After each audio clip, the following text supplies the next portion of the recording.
भालू आक्रमण रे जणे मृत। नवरंगपुर झरीगाँ भालू आक्रमण रे जणे मृत। मृतक जनक कुसुमी ग्रामर फगुण गौड़ बोली जଣାपड़ी।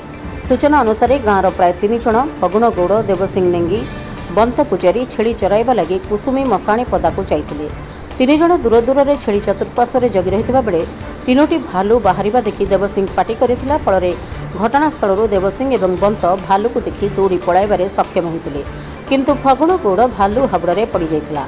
भालू आक्रमण रे फगुणर शरीर मुंड संपूर्ण अलग हो जाइतिबा बेले शरीर को खिनभिन कर देइछि भालू। घटनास्थल रे झरीगाँ वनांचल टीम पहुंची। सूचना था कि कुसुमी गाँव को लगी एक विराट 22 एकर बाउंश जंगल रही, जहाँकि पूर्वर यह बाउंश कोटो एवं गाँ मशाणी पदा जंगल पूर्वर भालू रोहुथिले मध्य केबे कहार क्षति करिनथिले, किंतु वर्तमान घटना को नहीं ग्रामवासी भयभीत अवस्था अछंती।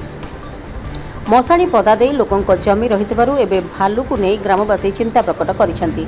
एपटे फगुण गाई चरई निज परिवार भरण पोषण करुवा बेले पूरा परिवार दुखरे भांगी पड़िछंती। झरीगाँव ए श्रीनिवास राव रिपोर्ट, रिपब्लिक ओडिशा, साधारण लोकଙ୍କ स्वर।